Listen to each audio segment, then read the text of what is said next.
Okay, सो अब हम आगे कंटिन्यू करते हैं। सो हमारे पास जब भी कभी इंजरी होती है, आपको पता है कि मीडिएटर्स रिलीज़ होंगे जो ऑब्वियसली इन्फ्लेमेशन कॉज करेंगे, ठीक है। तो हमारे पास जब मीडिएटर्स रिलीज़ होते हैं तो सबसे पहले एक्यूट इन्फ्लेमेशन होती है, ठीक है। अगर हमारे पास जो पॉजिटिव एजेंट है वो परसिस्ट कर जाए तो आपको पता है कि फिर क्रॉनिक इन्फ्लेमेशन भी हो जाती है, ठीक है। Due to the persistence of any positive agent हमारे पास क्रॉनिक इन्फ्लेमेशन हो जाती है आफ्टर एक्यूट इन्फ्लेमेशन, ठीक है। Obviously persistent infection would be the cause, ठीक है, या फिर परसिस्टेंट टॉक्सिन्स या फिर कोई भी ऑटो इम्यून डिजीज़ जो हैं that would be the cause in case of chronic inflammation, ठीक है। अब आपको पता होना चाहिए एक्यूट इन्फ्लेमेशन जो है आगे से ये रेजोल्यूशन हो जाती है इसकी, ठीक है, या फिर एब्सेस फॉर्मेशन हो सकती है और एब्सेस फॉर्मेशन के बाद हीलिंग हो सकती है, ठीक है, या फिर डायरेक्ट भी हीलिंग हो सकती है, यानी जिसमें रीजनरेशन स्कारिंग वगैरह होती है, ठीक है।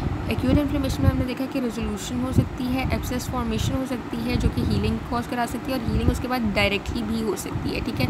और क्रॉनिक इन्फ्लेमेशन जो है ultimately it can lead to healing, ठीक है, जिसमें रीजनरेशन और स्कारिंग है, ठीक है। अब आगे हम देखते हैं basically the differences between acute and chronic inflammation, ठीक है।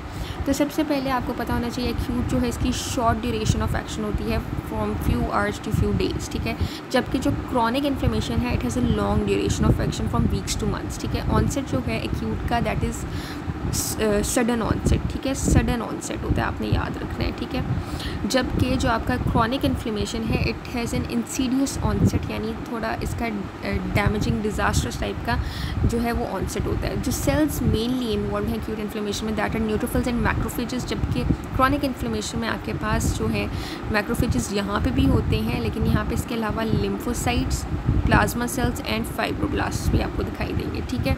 सो मेनली आपके न्यूट्रोफिल्स जो हैं they are the cells of acute inflammation, और जो आपके मैक्रोफेजेस हैं ना ये मेनली आपके क्रॉनिक इन्फ्लेमेशन के सेल्स हैं, लेकिन ये आपको एक्यूट में भी दिखाई देते हैं, ठीक है। इसके अलावा क्रॉनिक में lymphocytes, plasma cells and fibroblast भी होते हैं, ठीक है। नेक्स्ट अगर हम देखें तो एक्यूट इन्फ्लेमेशन में जो वेस्कुलर चेंजेस मैंने आपको पहले भी बताया था कि यहाँ पे आपको वेजोडाइलेशन नज़र आती है एक्यूट इन्फ्लेमेशन में, जिसकी वजह से वेसल्स की परमेबिलिटी इंक्रीज़ करती है, जबकि क्रॉनिक में न्यू ब्लड वेसल्स की फॉर्मेशन होती है, यानी एंजियोजेनेसिस होती है, ठीक है। इसके अलावा अगर एक्सुडेशन या एडीमा की बात करें तो एक्यूट इन्फ्लेमेशन में एक्सुडेशन या एडीमा होता है, जबकि क्रॉनिक इन्फ्लेमेशन में एक्सुडेशन या एडीमा नहीं होता, ठीक है। कार्डिनल साइंस की अगर हम बात करें तो हमने देखा था कि एक्यूट इन्फ्लेमेशन में all the 5 cardinal signs are seen, जबकि क्रॉनिक इन्फ्लेमेशन में they are not seen. Tissue necrosis जो है ये हमारे पास क्रॉनिक इन्फ्लेमेशन में होती है, जबकि एक्यूट इन्फ्लेमेशन में नहीं होती, ठीक है। फाइब्रोसिस की अगर हम बात करें ये भी आपको क्रॉनिक इन्फ्लेमेशन में नज़र आएगी, जबकि एक्यूट इन्फ्लेमेशन में नज़र नहीं आएगी, ठीक है। देन सिस्टेमिक मैनिफेस्टेशंस की बात करें तो हमारे पास एक्यूट इन्फ्लेमेशन में हाई फीवर होता है, ठीक है, जबकि आपका जो क्रॉनिक इन्फ्लेमेशन है यहाँ पे लो ग्रेड फीवर है, और इसके अलावा वेट लॉस और एनीमिया भी आपको नज़र आता है, ठीक है। देन आपके पेरिफेरल ब्लड में जो चेंजेस हैं उसमें सबसे पहले एक्यूट इन्फ्लेमेशन की अगर बात करें तो इसमें आपके न्यूट्रोफिल्स का नंबर इंक्रीज़ कर जाता है, ठीक है। आपको पता है कि मेन सेल्स भी एक्यूट इन्फ्लेमेशन के न्यूट्रोफिल्स हैं, तो न्यूट्रोफिल्स का ही नंबर इंक्रीज़ होगा in case of changes in peripheral blood in acute inflammation, ठीक है। इसके अलावा आपको लिम्फोसाइटोसिस जो है in case of viral infections भी दिखाई दे सकता है इन एक्यूट इन्फ्लेमेशन, जबकि क्रॉनिक इन्फ्लेमेशन में कोई भी चेंजेस आपको पेरिफेरल ब्लड में नज़र नहीं आती, ठीक है। So this was the mainly all the differences among your acute and chronic inflammation. आगे एटियोलॉजी या फिर जो आपकी मेनली आप कह सकते हैं कॉजेज़ ऑफ इन्फ्लेमेशन है वो डिस्कस करते हैं, ठीक है। एटियोलॉजी ऑफ इन्फ्लेमेशन में सबसे पहले आपके पास कोई भी इन्फेक्शन या कोई भी माइक्रोबियल टॉक्सिन्स जो हैं ये आपके पास इन्फ्लेमेशन कॉज कर सकते हैं। इन्फेक्शन में भी due to any bacteria, virus और फंजाई, ठीक है।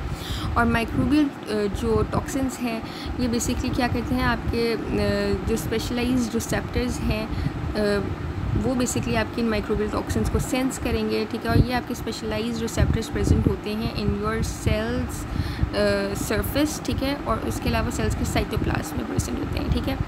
सो इस तरह से इन्फेक्शंस और माइक्रोबियल टॉक्सिन्स आपके पास इन्फ्लेमेशन कॉज करती हैं। देन आपके पास tissue necrosis could be the cause of your inflammation, ठीक है, यानी किस तरह से कि अगर कोई इस्कीमिया है, ट्रॉमा है, कोई भी फिजिकल या केमिकल इंजरी है लाइक MI हो गया, एसिड बर्न्स है, फ्रॉस्टबाइट है, ठीक है। इसके अलावा अगर हाइपोक्सिया है that is basically induced through the HIF1 alpha, यानी हाइपोक्सिया इंड्यूसिबल फैक्टर 1 अल्फा, ठीक है। तो these causes are basically the cause of tissue necrosis, और tissue necrosis ultimately causes inflammation, ठीक है। देन आपके पास फॉरेन बॉडीज़ जो आपकी इन्फ्लेमेशन कॉज कर सकती हैं, that could be splinters, dirt, sutures या कोई और फॉरेन पार्टिकल्स हो सकते हैं, ठीक है। इसके अलावा कुछ परसिस्टेंट इन्फेक्शंस जो कि फॉरेन बॉडी की वजह से होती हैं, वो भी क्रॉनिक इन्फ्लेमेशन कॉज करा सकती हैं, ठीक है।